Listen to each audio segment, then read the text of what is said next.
que c'est un aigle. Alors les aigles ici en Éthiopie, sur ces hauts plateaux, ils sont très nombreux.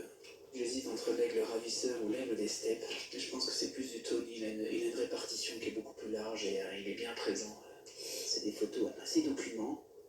L'aigle ravisseur, il est impressionnant. Il a une de ses forces, il a comme des bottes là. Et là j'ai eu la chance d'avoir une toute petite averse de pluie en même temps. Et une lumière pas trop mal, donc ça fait une photo pas extraordinaire, mais intéressante et qui montre le côté volontaire de cet aigle ravisseur.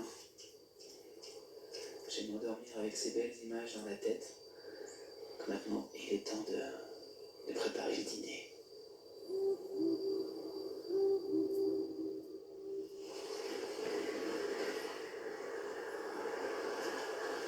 Nuit glaciale, moins 10 degrés au réveil. À l'extérieur de la tente, le sol est blanc de givre. Ces amplitudes thermiques caractérisent aussi l'univers des hauts plateaux éthiopiens. Faune et flore doivent s'adapter. Moi aussi. J'ai de plus en plus les loups en tête. C'est impressionnant. Voilà, et là, dans cette immensité, on doit trouver des tanières de loups Éthiopie. Donc là, c'est l'heure parfaite, l'heure où on peut justement voir les adultes ensemble le matin. Ils quittent la tanière et ils commencent leur patrouille donc en groupe avant de se séparer. Donc si on voit un groupe de loups, c'est très bon signe, c'est que le terrier est pas loin. Et il va falloir beaucoup de patience, mais ça on l'a. Et puis aussi un peu de chance, parce que on peut le trouver en une journée comme on peut passer 4-5 jours sans succès. C'est parti. Je sens bien là-bas.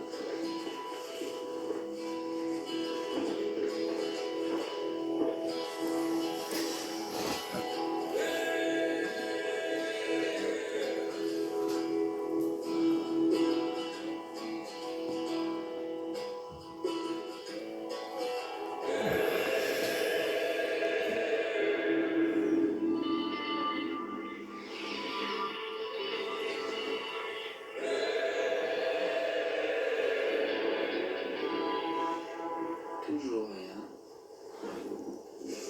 Pourtant, on les imaginerait bien dans ce petit contrefort rocheux là-bas. Ils aiment être à l'abri de. Soit dans une espèce de végétation arbustive assez haute, ou bien dans des rochers. Et là, ce serait bien, mais bon, rien. On n'a pas vu d'adulte.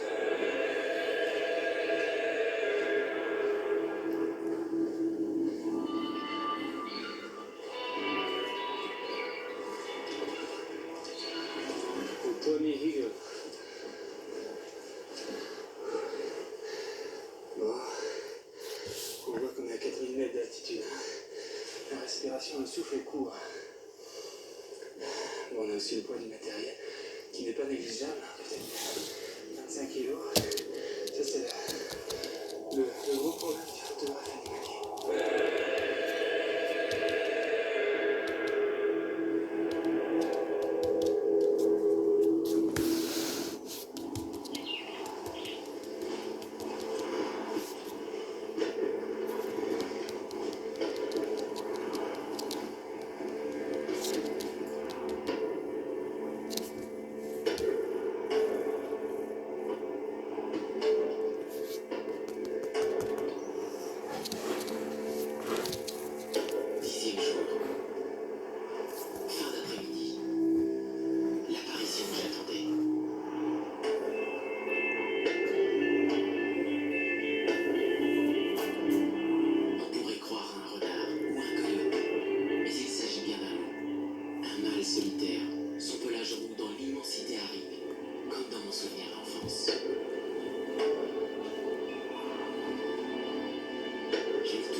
La sieste est finie. Là.